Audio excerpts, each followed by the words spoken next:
Subscribe to our YouTube channel and press the bell icon to get the latest updates. इस शिवलिंग पर औरंगजेब ने चलाई थी आरी, आज भी मौजूद है निशान। उत्तर प्रदेश के हरदोई जिले में मल्लावा क्षेत्र में सुनासीर नाथ मंदिर है। माना जाता है कि यहाँ स्थापित शिवलिंग की स्थापना सतयुग में देवराज इंद्र ने की थी। वैसे तो पूरे वर्ष यहाँ श्रद्धालुओं का तांता लगा रहता है, लेकिन सावन महीने में यहाँ देश विदेश से भी लोग पूजा अर्चना करने आते हैं। पूर्व में इस मंदिर में सोने के कलश, दरवाजे और जमीन पर गिन्नियां जड़ी थीं, लेकिन 16वीं शताब्दी में मुगल बादशाह औरंगजेब ने इस मंदिर का सोना लूट लिया और शिवलिंग पर आरी चलाकर इसे काटने की कोशिश भी की, लेकिन नाकाम रहा। उसकी बर्बरता का सबूत आज भी मौजूद है। मल्लावा कस्बे में 3 किलोमीटर दूर इस मंदिर के विषय में पुजारी राम गोविंद मिश्रा बताते हैं कि यहाँ के शिवलिंग की स्थापना इंद्रदेव ने की थी। 16वीं शताब्दी में मुगल बादशाह औरंगजेब ने मंदिर में जड़ा सोना लूटने के लिए यहाँ आक्रमण किया था।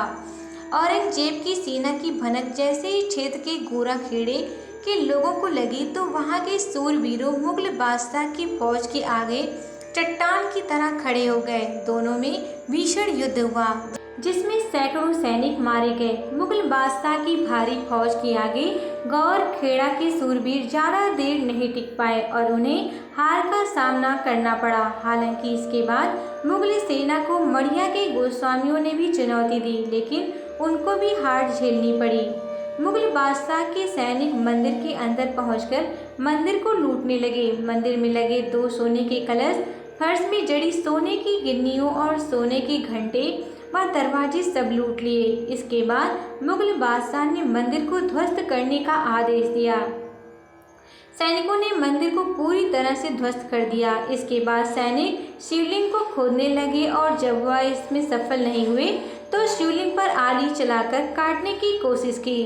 बताते हैं कि जब शिवलिंग पर सैनिकों ने आरी चलाई तो पहले शिवलिंग से दूध की धारा बाहर निकली और फिर असंख्य बर्रया और ततैया निकल आई। उन्होंने मुगल बादशाह की फौज पर हमला बोल दिया, जिसके बाद सैनिक भाग खड़े हुए। बर्रया और ततैयों ने शुक्लापुर गांव तक फौज का पीछा किया, तब जाकर बादशाह और सैनिकों के प्राण बचे। शिवलिंग पर आरी का निशान आज भी देखा जा सकता है। इस मंदिर की ख्याति विदेशों तक है। यहाँ देश के कोने कोने से लोग पूजा करने आते हैं। विदेशों से भी लोग इस मंदिर में दर्शन और मन्नत मांगने आते हैं। सावन माह के सोमवार को लाखों श्रद्धालु गंगा जल लाकर भगवान शिव का जलाभिषेक करते हैं। मान्यता है कि यहाँ सच्चे मन से की गई मन्नत जरूर पूरी होती है। हालांकि इस सावन यह मंदिर आम लोगों के लिए बंद है, लेकिन क्षेत्रीय लोग यहाँ आकर पूजा अर्चना करते हैं। Subscribe to our YouTube channel and press the bell icon to get the latest updates.